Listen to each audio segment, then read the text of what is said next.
Good evening, everyone, and welcome back to the Bundesliga Show, brought to you by Over the Bar. Back again for another match day review, match day 26. Mark's managed to make a very quick flight back over to his current home, Nuremberg, and has done a very good job to be able to join us on time. So well done, Mark, for making it for tonight's show. That just shows your level of commitment to the show. and the Nuremberg scarf's back as well, yeah. So I know I'm back in Nuremberg, yeah, that's for sure. Yeah, Stuff. a bit of a tight one today, though, that's for sure. Yeah, good time back in the UK though. Did you enjoy yourself? Oh yeah, it's been brilliant. Yeah, like the time went so fast. It seems weird that like this time last week, we were doing the show from the UK for the first time ever, and like now I'm back to work tomorrow. So it's kind of. But yeah, it's been great catching up with people again, and like actually living in like COVID-free Britain as well was pretty nice as well. I've got my mask back out again for the next God knows how long here in Germany. That's for sure. Good stuff. So yeah, let's crack on with a bit of Bundesliga. Of course, this show is in partnership with Bundesliga Boxes. So go check them out on Twitter and indeed on their website. Brilliant company that provide mystery, authentic German football T-shirts.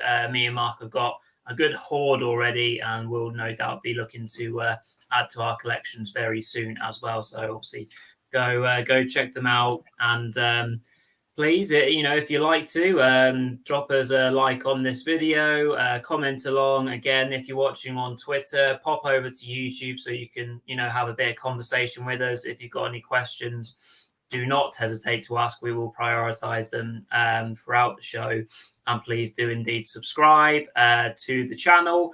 We're also running a new competition which has gone live on the Twitter page just an hour or so ago, that Dave Pearson from the League 1 and 2 show has been running. So go check that out. It's another chance to win some goodies, some football goodies, basically a mystery T-shirt. So just go to the Twitter page to check out that, or there is indeed a YouTube video as well on our channel which describes it even more. So let's go over to you, Mark. Let's plug in the scores from last weekend. Yeah, absolutely. Let's do that. Yeah. So as you can see on the bottom of your screens, we didn't have any Friday night games actually this week for the first time in a long, long time. I guess because so many teams were in European action this week from the Bundesliga. So yeah, no Friday night games. But yeah, moving on to Saturday afternoon, Union getting a 1-1 draw with Stuttgart, actually a last-minute equaliser for Stuttgart there to continue their recent improvement. Very entertaining 3-2 win for Freiburg over Wolfsburg. Yeah, the battle of the top four sides going into this kickoff finished 1-1 between Hoffenheim and Bayern. Then, another defeat for Hertha Berlin, losing 2-0 at Gladbach. Then, the kind of derby, the Nord Rhine-Westphalen derby ended in a brilliant 1-0 win for Köln in Leverkusen. Yeah, so their great season continues. Yeah, Dortmund with a very narrow but very important 1-0 win over Bielefeld, who now haven't scored in the last 4 games, actually, incredibly. So the last 3 games, but it's getting tough now for the away side who are slipping back into that relegation dogfight. Then, Frankfurt with another, they continue their improvement under Oliver Glasner, winning 2-1 over pretty much safe Bochum. Then, the last game of the weekend was the biggest scoring as well, and it ended up in a 6-1 win for RB Leipzig in Fürth. Obviously, another postponed game for Mainz as well, who were meant to play away in Augsburg, again due to COVID. Yeah, a little bit surprising in some ways that they decided to do that at this stage, considering there have been no COVID postponements before that. But yeah, I mean, obviously that's going to kind of put a bit of a blip on Mainz this season, who now have 2 games in hand. Although the first of them is supposed to be this Wednesday against Borussia Dortmund in what will be a very important match, that's for sure. Mm-hmm. Okay, so let's swiftly move on to the featured 4. Yeah, so again, we're getting towards the business end of the season, that's for sure now, aren't we? And we are starting to get more and more big games week in, week out. And game number 4 on the list was probably the biggest game going into the weekend, really, wasn't it? It was that game between previously 4th place Hoffenheim and obviously still top of the league Bayern Munich. Obviously, Bayern going into this one on after a 1-1 draw at home to Leverkusen, which wasn't the worst result in the world, but any game that Bayern don't win is a disappointing result, let's be honest, for them. That's the way they see it.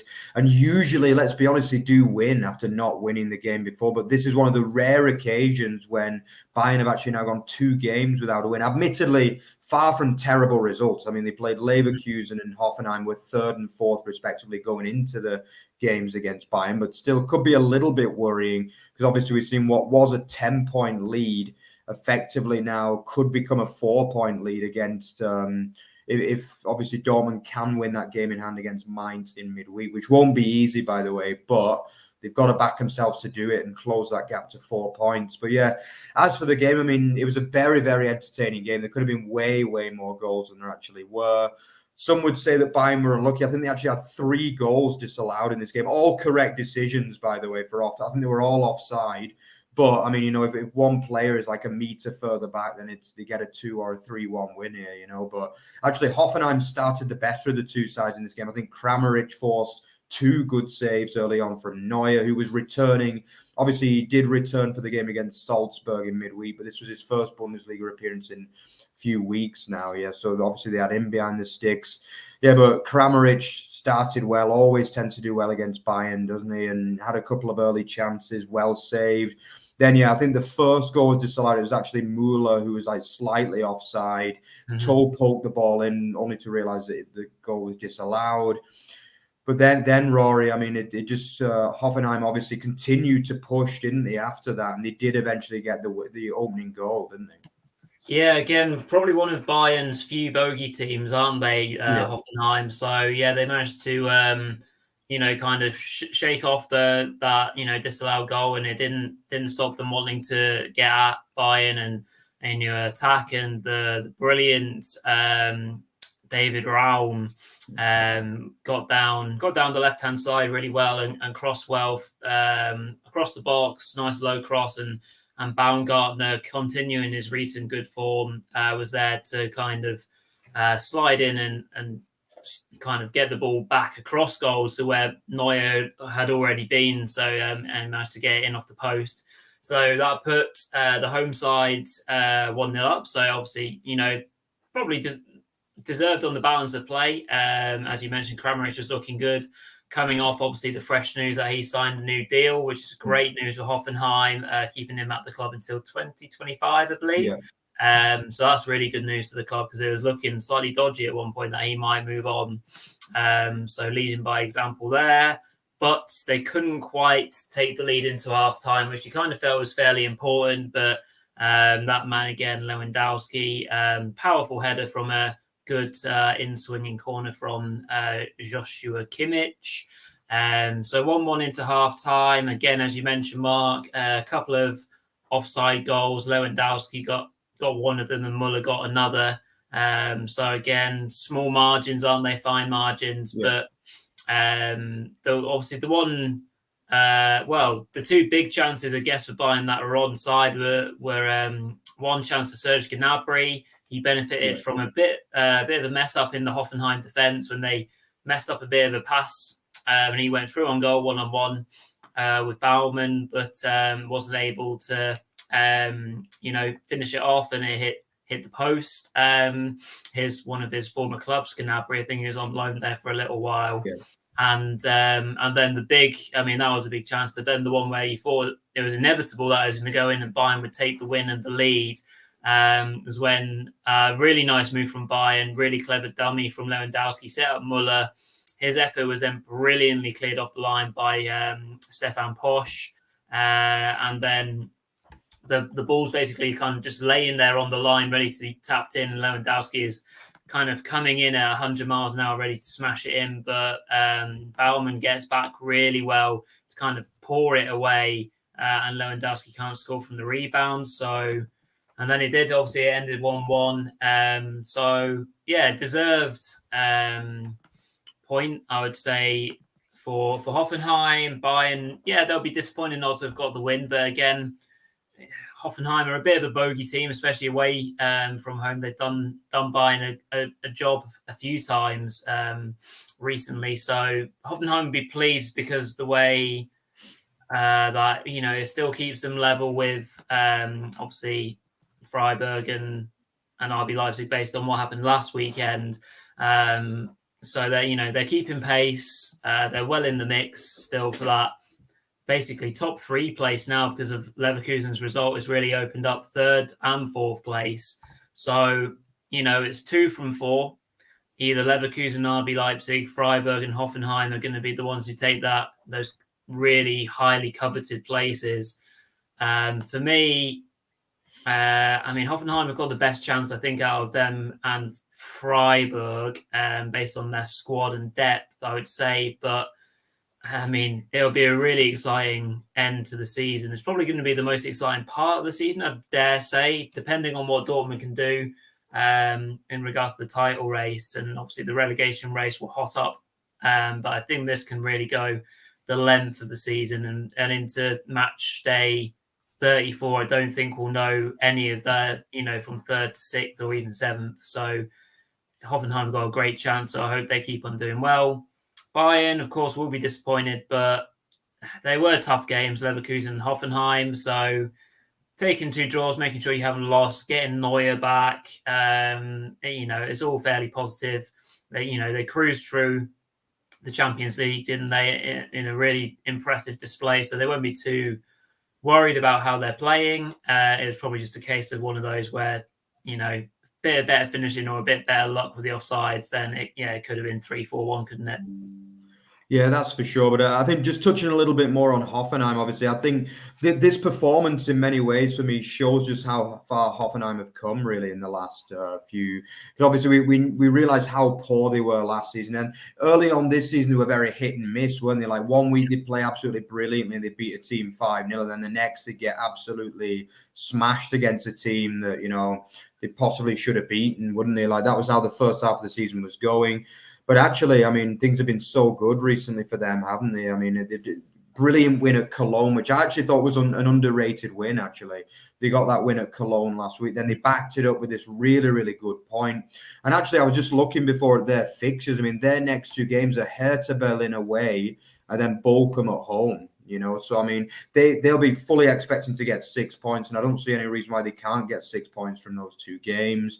And if they do that, they're going to be in a really good position, because obviously we're quite a way into the season now, but by the time those 2 games are finished, there'll be 28 games on the board, and it'll be well and truly like the final straight then, So they've just got to focus on winning those 2 games. They have got a few tough ones as well after that. They've got the likes of Frankfurt away, Leipzig away, and they still play Freiburg and Leverkusen at home as well. So some absolutely massive games between now and the end of the season. Yeah, obviously, the likes of Leverkusen will be wondering what did they do wrong, because they've only lost 1 game and all of a sudden now they're back in a fight for top 4, let alone for like second, which would have been their aim a couple of weeks ago. So it just proves the standard of that top 6, 7 this season is, for me, much improved on last season, actually. I think it's a really good standard in that top half this season in the Bundesliga, and it just proves that these teams keep winning and getting good points against the big boys as well. So, yeah, let's move on to the next game, which was a really entertaining game, actually, between Frankfurt and Bochum. Yeah, I really enjoyed this one, a Sunday afternoon classic. Maybe not a classic, but it was a really entertaining Bundesliga game. For me, this is another one of those games of 2 halves, really. It's got to go down as that, really, hasn't it? In the first half, I just thought Bochum were absolutely fantastic. It was like a classic. The opening goal actually came for Bochum, and it was a classic Bochum goal as well. It was a really, really good ball in from Stalaridis. Yeah, I hope I pronounced that right to all you Greek speakers out there. Yeah, but a brilliant ball in. It was one of those like in no man's land between the defence and trap in the Frankfurt net. And it was that man, Sebastian Polter, who brilliantly headed home for his 8th league goal of the season, which, considering he started the season as second choice striker after obviously Simon Zoller, who was very unfortunate to get that bad injury, I think after 3 or 4 games, didn't he? But he's been a really, really worthy replacement, considering he missed probably the first 4 or 5 games. He's looking at like 8 goals in 20 games or so, really, which is very good for a team like Bochum, really. Yeah, he got the opener. Then for me, there was a few minutes after that, there was a kind of big moment in the match, really, for me. And it was that man, Gerrit Holman, who's been absolutely brilliant since the break, by the way. I think he's been brilliant the last 10 games or so. Mm-hmm. He got away free down the left-hand side. He literally squared it right, a perfect ball, basically, wasn't it? It was a brilliant ball. And it went to that man, the Japanese international, Takuma Asano. He has all the time, all the space in the world just to tuck it in for 2-0.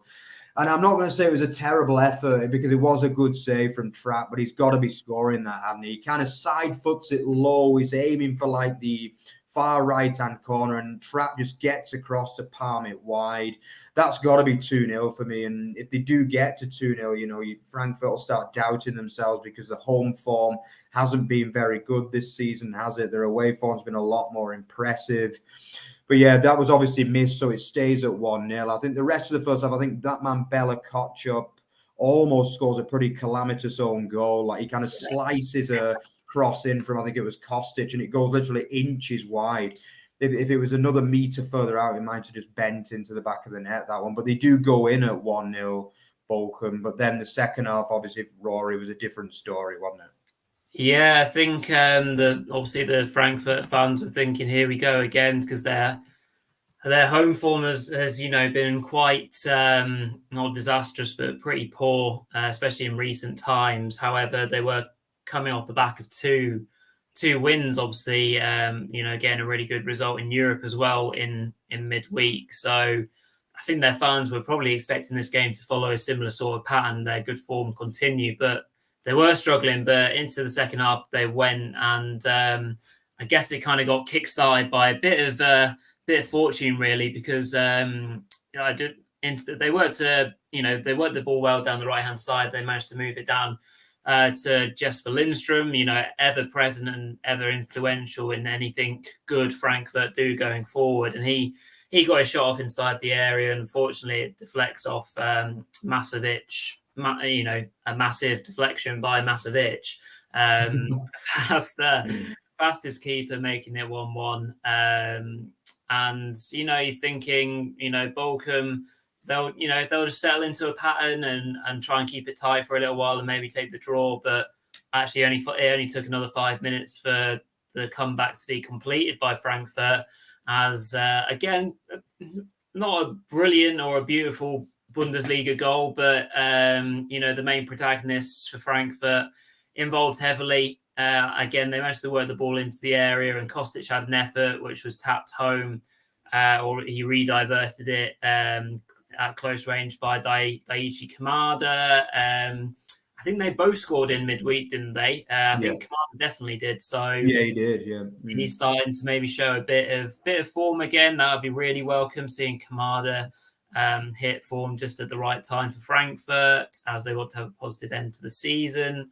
And then, yeah, obviously Frankfurt were, you know, it was like a game of two halves. So you could quite have easily said that a draw would have been a fair result, and it almost happened right at the kind of dying embers of the game. I think Trapp made a couple of huge saves, one particularly where it was like a double save denying Poulter again and substitute. I think he was substitute Ante Deji in like quick succession at the back post. So it could well have been 2-2. Wouldn't have been an unjust scoreline. I think Bochum would have earned a draw on, you know, any other kind of game, I guess. But yeah, good win for Frankfurt, much needed one to kind of get a bit more confidence at home, because obviously recent times we've seen them lose a couple of poor games and they've lost the crowd and things like that. So yeah, important win for them to get back on track at home. Bochum, you know, won't be too disappointed in terms of the performance. Like you say, Mark, 1-0, that chance for Asano is huge. You know, if they go 2-0 up into half-time, it probably is a different game, isn't it? But, you know, in 11th place, currently sat on 32 points. They look very comfortable, don't they? So, obviously, at one point during the game, they were going above Frankfurt as the league stood. So, it's a very, very kind of closely run thing. But yeah, I expect them to absolutely be safe for the rest of the season. You know, they were a part of a very entertaining game on Sunday. Yeah, and obviously Frankfurt now into the top half of Probably they've not spent much time at all in the top half this season, have they? That's for sure, But obviously, partly due to the fact that Mainz have had 2 games postponed, but they have gone above Mainz into 9th place. Now, I mean, obviously, if you're looking at the European situation, they are still a little bit out of that, really, aren't they? Because currently, unless probably Leipzig win the Europa League, it'll only be the top. Sorry, if Leipzig win the Europa League or the Cup as well, actually, unless that happens, or potentially Freiburg as well, obviously, because they are likely to finish in the top 6 as things stand, then it could only be the top 6 positions that are European available this time, because obviously the Cup winners do have a Europa League spot actually in Germany. So it's obviously the likes of Cologne and Union Berlin and probably Frankfurt will be hoping that either Freiburg or Leipzig can win the Cup, that's for sure. Otherwise, it could only be the top 6 positions that are available. Or obviously, if Leipzig managed to win the Europa League, or even Frankfurt managed to win the Europa League, or Leverkusen, you don't know, because there's obviously still 3 German teams going pretty well, and they'll all be quite happy with how things are going. And obviously, Leverkusen lost the game against Atalanta midweek, but it's far from disgraceful. 3-2 defeat away, they could easily turn that around. So who knows what's going to go on. Frankfurt, obviously, they're definitely building. They're finishing the season a lot better than they started it. Let's just say that. I mean, that was a statement win for me away in Betis in midweek. This was another good way to back it up, because Bochum are a good side nowadays. Do you know what I mean? They're a solid Bundesliga side. To back up an away game in Europe with another win in the Bundesliga is always a good result. They probably rode the luck a little bit, as you say. I would say a draw would probably have been a fair result in this game, really. But, the second half performance shows that they're really starting to play well under Oliver Glasner now, and things are starting to go a lot better for them. And who knows where they could be come the end of the season. I mean, we could see maybe a Europa League final and a 6th place finish. Who knows, really, from Frankfurt. Okay, so over to Rory to introduce our German word of the day today. Yeah, absolutely. Time for a quick Bundesliga glossary term. This one is going to be one that quite a lot of people are going to be fairly familiar with anyway. So we're on to the letter G, working our way through the alphabet with some Bundesliga terms and kind of phraseology that are used in general kind of speaking terms. So this letter and this week's word is Gegen pressing or Gegen pressing, whatever you kind of pronounce it as, which for anyone who kind of vaguely knows football, I guess is known as a high pressing style of football. Which I guess everyone would know that pretty much originated in Germany because of the work done by Ralf Rangnick, of course, I think it was when he was at Schalke, was it? And obviously it was continued by the likes of Jurgen Klopp at Dortmund and such. So, Mark, I know, obviously we know the word quite well. Does the kind of first part of the word Gegen have any kind of, like translation into German, or is it just kind of a generic word? No, it does actually. The correct way to say it is Gegen, like Gegen pressing. And it literally means against. Actually, it means against pressing. So like you can also say like if you like versus in English, they also say Gegen in German. So it's like I don't know, Dortmund gegen Bayern. So like Dortmund against or versus Bayern. So that can also be used in that context, but it literally means like against the opponent pressing. Do you know what I mean? Sure. So I guess there is some kind of logic to the word as well, like there is in most of the German terms, really. But it is a word that's very commonly used in Germany. But I think it also I think Klopp actually popularized it in the English language. That's for sure. He was the one that he often mentioned that word. I think when he first went over to England, didn't he? He always used to talk about the Gegen pressing. But you're right that Rangnick kind of like introduced it into German football, but Klopp kind of popularized it, I would say. But definitely a good term, that's for sure, and one that's commonly used within German football, and also more and more commonly in English football as well. Good stuff. Brill. So that's that for this week. I thought before we move on to the rest of our countdown, Gary Jones just popped on to say good evening. So, Gary, I hope you're doing well. Mentions the ever popular Bielefeld doing well to only just lose to BVB Things it will go down to the final games, but I think Armenian will stay up. What about you? Well, I'll just ask you, Mark. What do you reckon? Bielefeld got enough, or are they now being sadly dragged back into it? Yeah, they are. There's no question about that. I think a few weeks ago, I always said I was very confident they would. But I mean, the defeat against Augsburg was a killer. Like not this week, but last week. That was one that if they'd have won that, I would have said they'd have been fine. But all of a sudden now, it's 3 games without a goal as well, which is a bit worrying. For me, I think they were actually quite good against Dortmund. But Dortmund this season have found a way to win a lot more than in previous years, and that's why they're still in the title race. It wasn't a poor performance, but the result against Augsburg the week before did worry me, I've got to be honest, because that was a poor performance in that game. They struggled to break Augsburg down. And, unless they can find a number 9 who is going to start getting regular goals, they might still be down there until the end. But I do think they'll still stay up. I think they're a little bit better than Hertha or Augsburg are a funny one, aren't they? Because they've started to show like traditional Augsburg traits again since the winter break. Really, they're nicking those 1-0 wins, aren't they? Yeah. So I think they might just stay up. But I think for me, it'll be Hertha are really, really in dire straits. And obviously, Stuttgart are still not out of it, although things are definitely looking a lot better for them. But yeah, I think the worst that Bielefeld could get this season would be 3rd from bottom. But obviously, they'd be hoping for 4th from bottom, really. Good stuff. Yeah, thanks for your question and comment, Gary. They are very popular, it seems, in English terms. So fingers crossed they manage to hold on. And with one question, the second one comes around very quickly. So evening, Mark. Hope you're doing well. So Mark has asked or stated, Hertha and Stuttgart seem too big to go down, but we've seen it happen to Hamburg and Schalke. So how worried should Hertha and Stuttgart be about going down and not coming back up? Really good question, Mark. Completely agree with what you said there in terms of teams maybe thinking they're too big or too good to go down. Hamburg, Schalke, Werder have all kind of suffered from that in recent times. And certainly Hamburg have really struggled, haven't they, to come back up in recent times. I think they're both in all sorts of trouble. Hertha, particularly more, as Mark mentioned, in the current climate. Obviously, the team that I support, Stuttgart, have seen a bit of an improvement, getting a few players back on the pitch and playing better.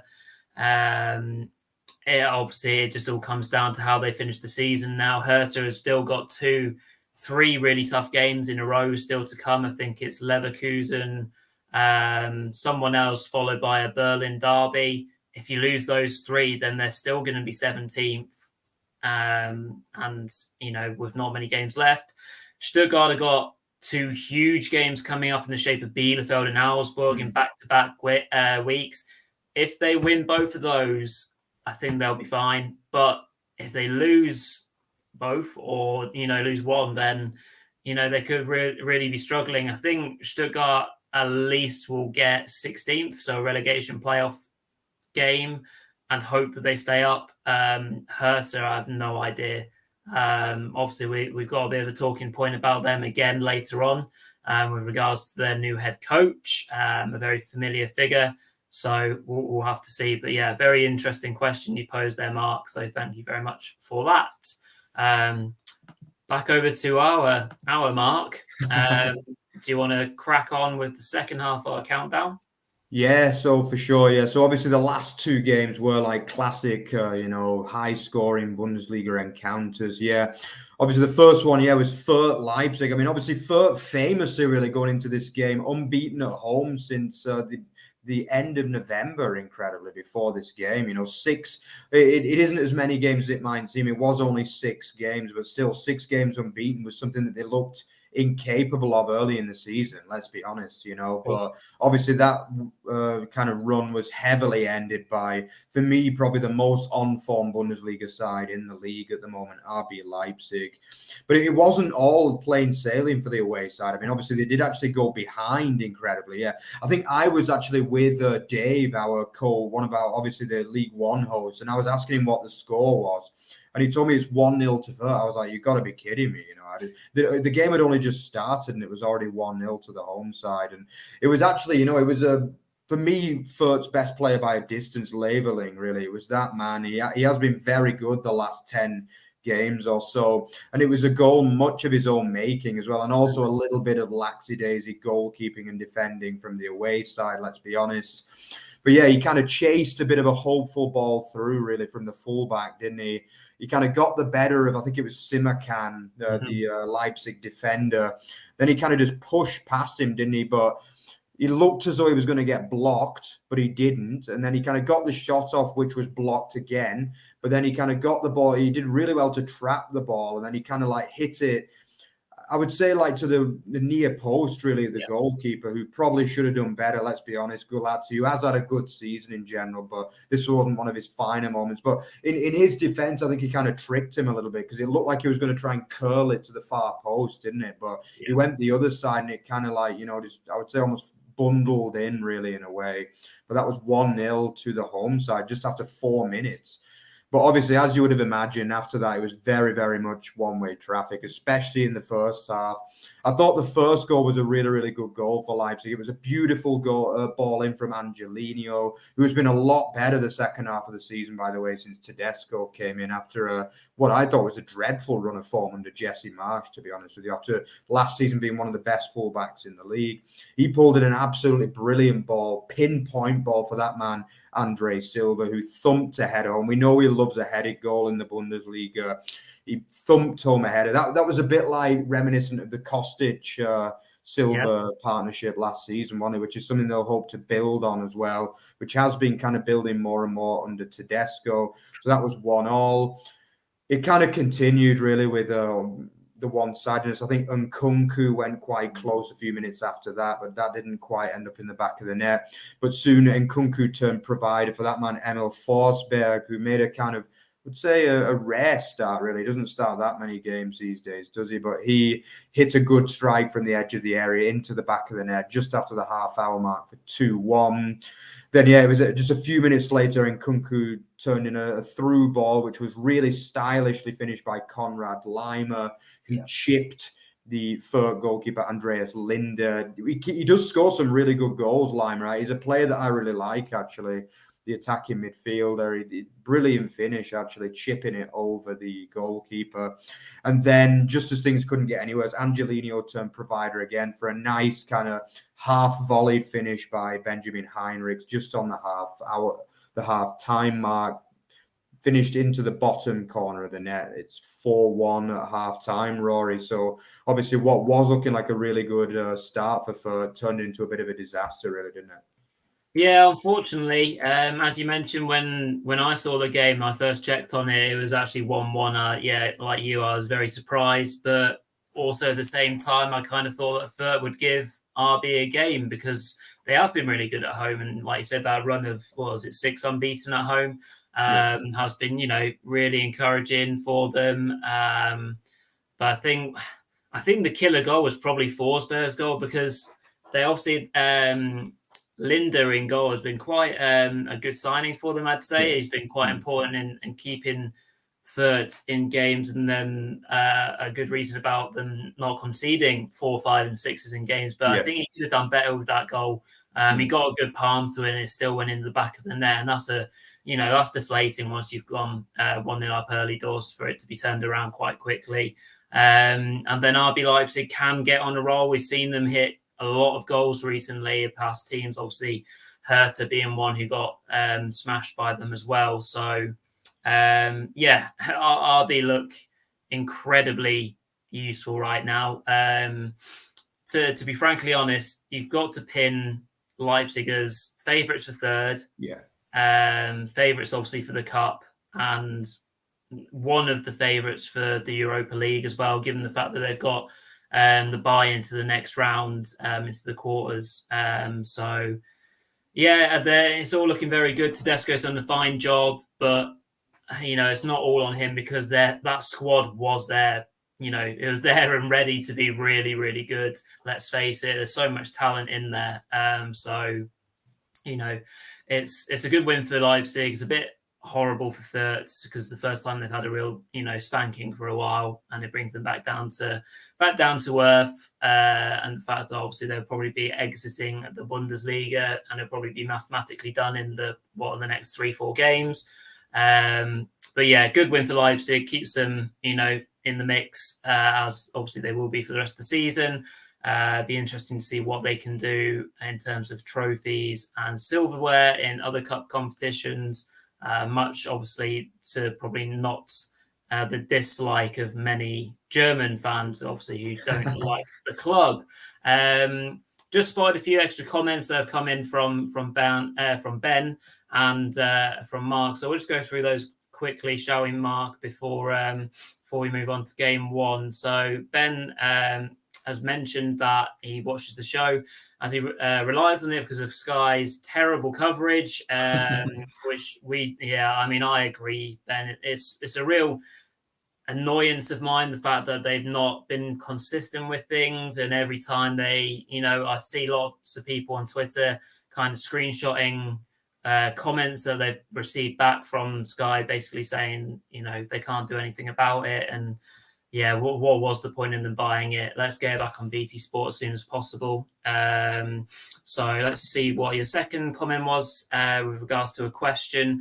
Do you think in terms of Bochum, do you think they're going under the radar in the sense that they deserve more credit for where they are? I'll shoot that over to you, Mark. What do you reckon? Do you think Bochum deserve more credit? I think we've given them a good amount of credit on this show anyway.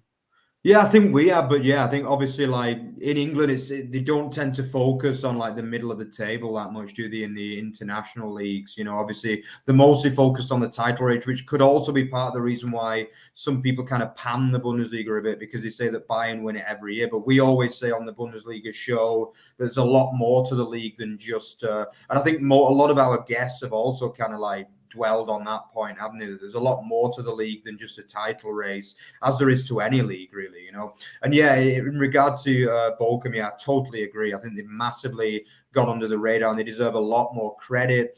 I think here in Germany, they are getting a fair bit of credit, to be fair. Mm-hmm. Very much in the same way as like Bielefeld last year. Not many people fancied them. Most people thought the very best they could hope for was like, third bottom, really, and they give it a shot in the relegation playoff. We know that a lot of teams struggle, but they've made it look a lot easier than Bielefeld. I think for me, they've taken it a level further than what Bielefeld did last year. I mean, let's be honest, Bielefeld were struggling for large periods of last season. They did stay up, but for me, Bochum, since the first 5 or 6 games, have been very, very comfortable, to be honest with you. I think the home form has been absolutely outstanding. Away from home, they haven't picked up many points. I think they're only on 1 or 2 wins away from home in 13, 14 away games, which probably they will want a bit more than that going forward to next season. But for the first season, it's absolutely brilliant, really. Yeah, it's for them, they can pretty much just enjoy the rest of the season. Probably just need one more win to be mathematically safe, but I have no doubt that they will get that, possibly even next week, to be honest, given how good the home form is. Sure. One more question in from Mark Baker again. Mark's asked, which team would you say has had the best start to the second half of the season, and which team has had the worst? Obviously, in other terms, who's benefited most and who has suffered from the winter break in terms of flow? Quite simply for me, the team that's benefited the most, RB Leipzig. They've been fantastic since the Rückrunde started.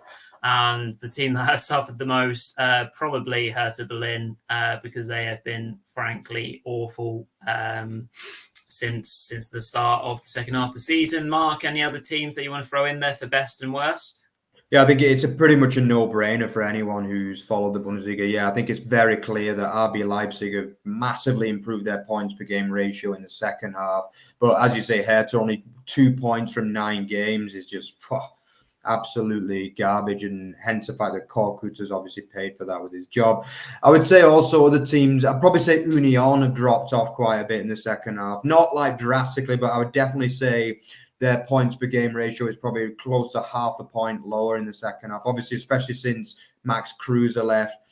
I would say probably another team that have improved. I'm not going to say Stuttgart because I think they've only won 1 game, but I would say overall they've been a bit better in the Rückrunde, in all honesty. Possibly Wolfsburg too. I would say Wolfsburg have definitely improved, to be fair. Not so much points-wise, but performance-wise, are significantly better than in the first half, I would say. Good stuff. And Again, Mark, yes, we 1,000% are going to be doing more videos on history and culture of the league and teams and all the different rivalries and stuff. I think we're going to try and pencil in a couple of dates to record some stuff in the next week or two, actually, which we've been trying to eye out for a while. Both been obviously really busy with various kind of different projects and stuff that are going on, but we do promise, and we have said it a good few times, that we're going to do them, but we will.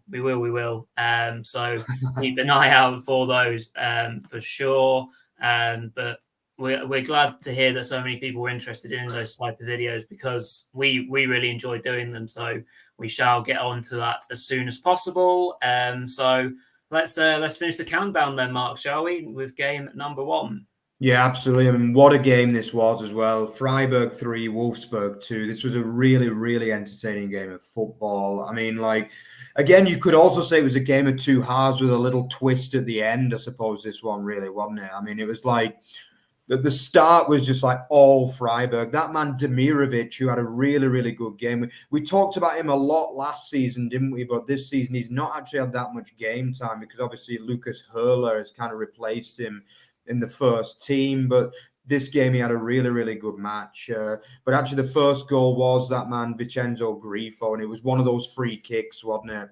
Fouled on the, in classic Grifo territory, really, wasn't it? And he literally bent an absolutely beautiful effort into the top corner, past the despairing diver. Actually, it was Pavel Pervan, actually, in the Wolfsburg net in this game, a name that probably most of you guys have not heard of. I also hadn't really before this game, but yeah, the substitute goalkeeper obviously for Wolfsburg, but he couldn't do absolutely anything about that one.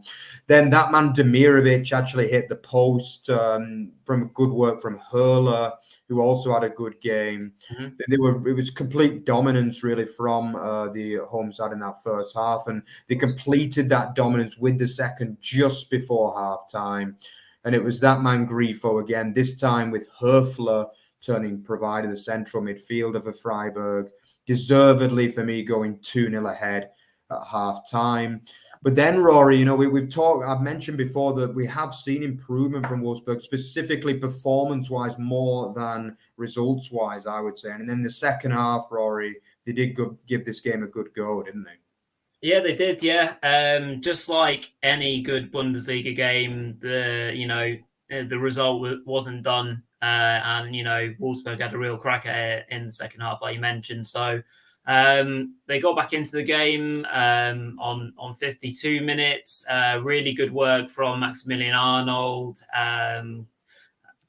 Kind of got the ball on the edge of the area with a bit of space, and really kind of cutely found a pass through to Max Kruse, who is in that kind of like cheating goal scoring kind of position, being played onside inside the box, and typically kind of curled the ball home past Flecken with great kind of calmness to it, making it 2-1. So that obviously was game back on, and then the game kind of went a bit stale, I guess. Both teams not wanting to give away what they had. Wolfsburg probably just kind of saving themselves up for a big push towards the end of the game, but they couldn't really create loads of chances. I think the odd shot by Nemecha and Jonas Wind, of course, who's had a really good introduction to the team since they signed him. But they did get the equaliser quite late on 84-ish minutes, I think it was. And it just came from a bit of a mistake, really. Cross came in. Freiburg uncharacteristically couldn't get a proper clearance on it. I think it was Schlotterbeck who got the final clearance, but it went straight to Maximilian Arnold. He was running in and smashed it top of the net. Again, Flecken couldn't do anything with that. And then the home fans were stunned, really. I don't think they saw that come in. They looked like they were going to drop points late on again, obviously having lost points against RB Leipzig late on last week. They would have been very dissatisfied from only taking 2 points from a possible 6 in games where they played really well. But Nico Schlotterbeck in front of Hansi Flick, the watching German coach, ready there, watching a few players, obviously, with that game, somehow found himself up front or near to the top end of the pitch, and a bit of kind of, again, a scramble. The ball fell to him nicely. Someone chested the ball down to him, and he absolutely connects with it perfectly with a bit of fading outwards curl. Beautiful strike to find the back of the net. Again, Pervan not having a chance of that effort either, making it 3-2, and they held on to collect a really, really good win over, like we said, an improving Wolfsburg side. So brilliant game of football. Action at both ends of the goal. Two good teams just going at it. Freiburg desperate to win for their dream of Champions League football is still fully on. They can catch Leverkusen or steal that fourth place from anyone really. So the way they're going, I absolutely hope that Freiburg can pull it off. I really do. I think they've been a real breath of fresh air this season and most of last season as well. And they've just got a real team ethic to them. They keep battling all game long, and they've got quality in all areas. They've got, workhorses like Horler, but he doesn't get the credit he necessarily deserves for leading the line really well. And Demirovic, like you said, Mark, had one of his better games, although he didn't score. So all looking rosy for Freiburg. Again, Wolfsburg, one of those where they played half decent and just not got a result. They'll be quite frustrated that the performances haven't warranted the points that they feel they deserve. But I think Wolfsburg are in a lot better place. Of course, they are than where they were under Van Bommel and co. Just making head coaches, silly kind of appointments for no reason, in my opinion. So yeah, they look a lot better now, and mid-table finish is probably going to be on for them. Yeah, absolutely. I mean, the celebration from Christian Streich showed as well that he believes that, he can achieve Champions League football. Obviously, he's been made to work really hard with the brilliant form of Leipzig and obviously Hoffenheim as well. But, I mean, obviously with Greuther Fürth to come up, admittedly that game is away from home next week, but it's definitely another winnable game. And it's a game that, for me, they probably have to win. They can't be affording to drop points in that game.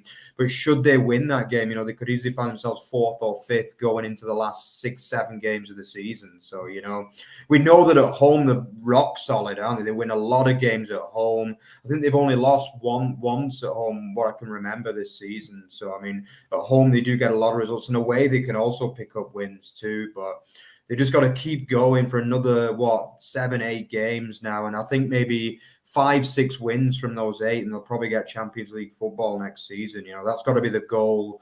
But at the very bare minimum, they should be getting Europa League football, which is still a very, very good effort for a club like Freiburg. And obviously, they're still in the cup as well, you've got to remember. And they got the better tie as well with Hamburg, although that is admittedly away from home. But they'll back themselves to make a cup final as well come May. So, I mean, it's just what a season it's been. It's just fantastic for them. As you say, for Wolfsburg, I think Kohlfeldt's probably done enough to earn a second season there. I wouldn't say you could say he's done well as such, because he does have a Champions League squad ultimately.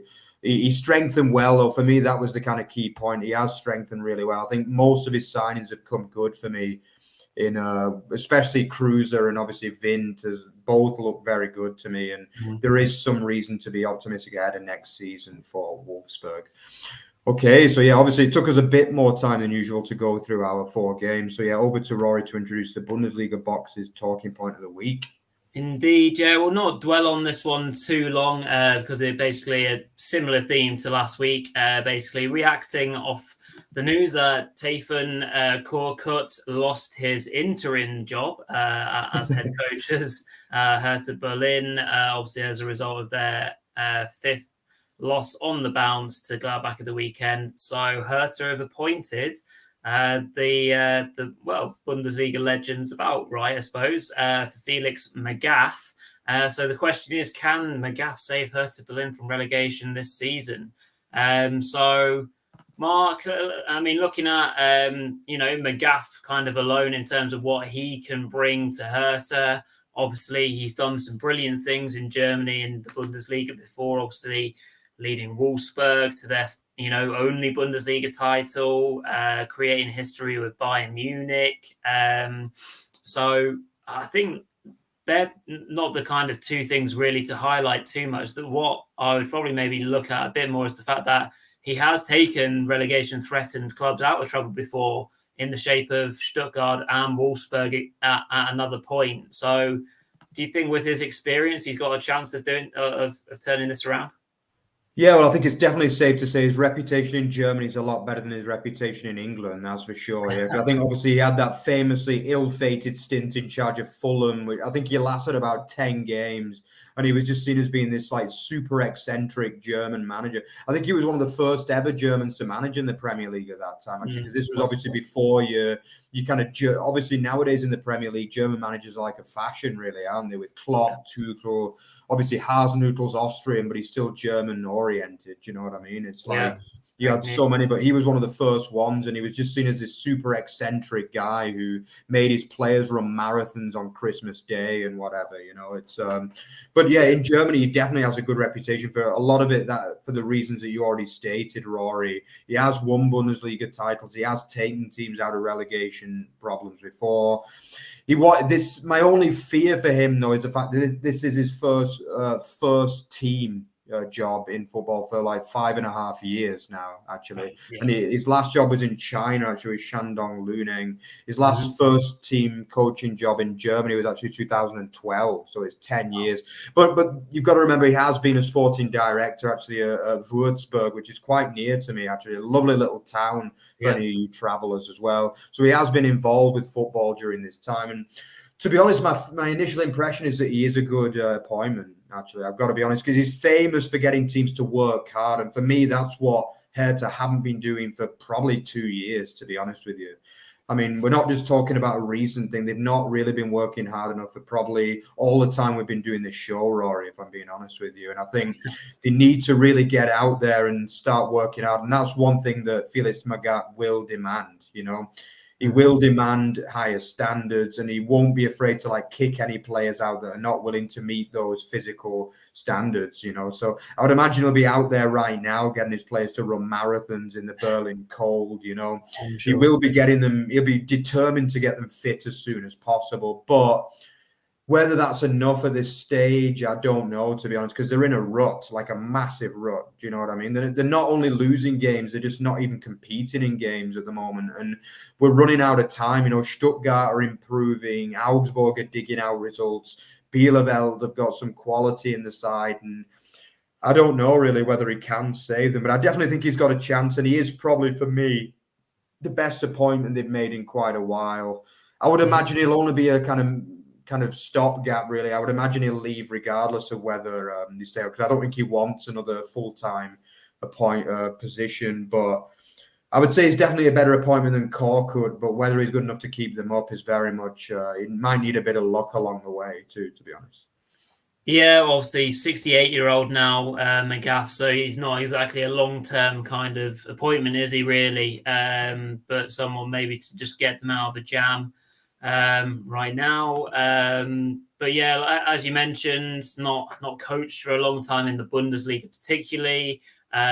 He's the boss of Flyer Alarm Global Soccer, which you mentioned are working with Wolfsburg Kickers. And so he's still been in football an awful lot, but Hertha can't let him have 3-4 games to get into things, can he really? He's got to hit the ground running. And as I mentioned earlier, they've got 3 really tough games in a row before they've got a slightly easier run of games, basically, to kind of save themselves. So, yeah, Hoffenheim and Leverkusen away, then the Berlin derby. Again, like I said, if they lose those 3 games, is it recoverable from there? Because what will be into match week 30 by then. So, yeah, they'll be running out of time for sure. So if we're just to answer the question straight up, then I'm going to say no. I don't think he can save them. Mark, what are you going to say? Yeah, to be honest, I'm also erring more on the side of no. I just think it's too much of a big ask, as you say, 8 games to go, and they've got the next 2 are the next 3 really, especially the next 2 against Hoffenheim and Leverkusen. I can't see them getting anything out of them, and then pretty much the Berlin derby might be what keeps them up or sends them down, really, you know. And it's like, Union they've beaten them twice this season already, obviously once in the league and once in the cup. I don't think Union have been great recently, but I'll probably still have them just about favourites in that derby. They need to get the fans back in the stadium and get behind them, because there's just so many problems at that club. It just seems rotten, and I'm going to err on the side of no. I'm going to say they're going to go down with or without Felix Magath. Okie doke, good stuff, interesting. So obviously we'll be keeping a close eye on Hertha towards the end of the season. Are they too big to go down? We shall see. So Mark, over to you to close up the show. Absolutely. So if you enjoyed what you saw today at Over the Bar FB and at Over the Bar Extra, you can follow us on our Twitter, one of the main kind of platforms that we're like regularly involved with. Remember, also otbfootball.net. Yeah, this is the main part of the site. We also do written journalism as well, so remember to check that out. Also, remember, guys, to check out our League One and League Two show. As Rory said a little bit earlier as well, he plugged the competition that they are now doing as well. This is like something that could be interesting for you with the if any of you guys who like football shirts as well, you got to kind of get involved with that. Have a look at our Twitter page and look on the website for any further information that you're interested on that. We are doing a giveaway with Surprise Shirts. We've now got a partnership with this company, Surprise Shirts. It's something that obviously Dave has sorted out in the League One show. But yeah, have a look on our Twitter to kind of find out how to get involved with that. But yeah, we hope you enjoyed another show. Yeah, I'm going to enjoy a good sleep tonight after a long trip back from Manchester. And yeah, obviously back to work tomorrow. But yeah, we'll be back again on Thursday for the fantasy football and prediction show ahead of week 28. So yeah, all the best, guys, and see you then. Cheers all.